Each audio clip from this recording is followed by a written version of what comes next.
各位全聖家嘅弟兄姊妹平安，我係明哥吳康明。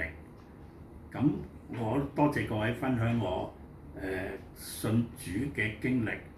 咁由去年嘅3月31號，阿梁潔芳帶我返全聖家參加第一次嘅崇拜。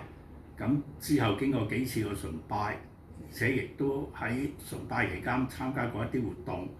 咁直到5月10號，咁我決心立志信主，成為一個基督徒。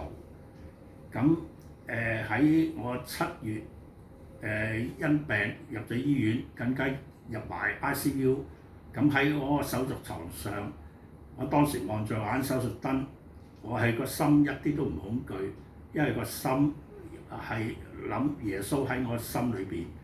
咁我當時係好平靜同平安，咁樣就瞓着咗。咁個手術好順利，跟住我之後出院。咁直到去年11月，我就完成嗰個浸禮班嘅課程。咁啊準備交呢個浸禮申請表。咁我好不幸嗰個時間我就因急病入咗醫院。咁喺今年嘅1月14至20號期間，更加入埋 ICU。咁喺瞓喺張病床上嘅時間，咁我諗係咪神想我接受呢個洗禮咧？咁喺呢個期間，咁阿馮姑娘就安排咗醫院嘅院牧同我進行灑水禮，跟住讓我成為一個歸入基督嘅門下，成為一個基督徒。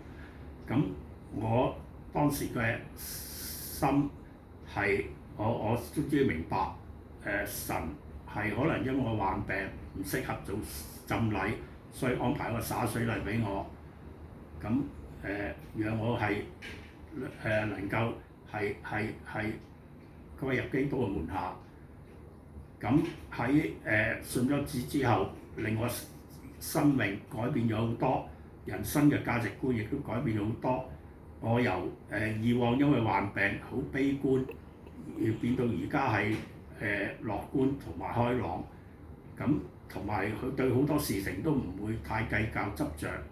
有陣時遇到一啲唔開心嘅事，會暴躁喺發脾氣，但係當發泄完之後，個內心都係感到不安同內疚。咁我都會去禱告向神懺悔嘅。咁喺我信咗主之後咧，咁我每天都會向神禱告嘅。咁有一次我喺上午要到醫院覆診，下午就要去牙科診所度睇牙醫。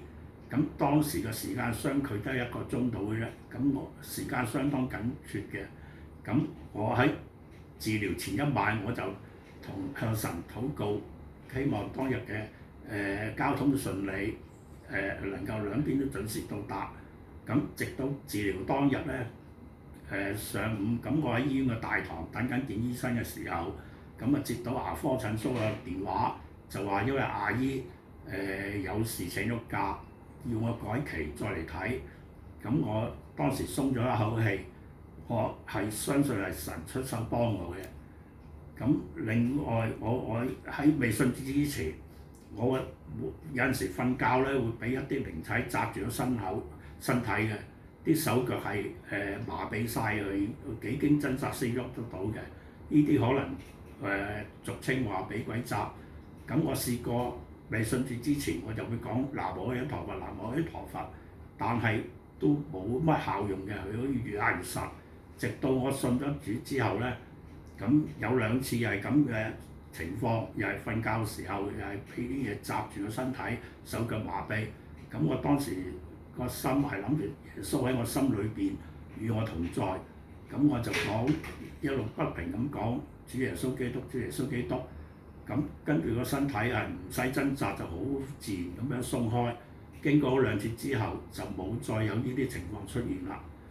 咁我相信咧，如果你係真誠向神禱告嘅，不論你個時間長久，不論你嘅次數多少，神嘅大能係會聽到你嘅禱告嘅聲音嘅。咁我亦都祝願即將受浸嘅弟兄姊妹平安順利。亦都祝願全聖家嘅各弟兄姊妹平安喜樂、身體健康。咁我嘅分享係到呢度啦。咁係多謝大家聽我信主嘅經歷，多謝晒。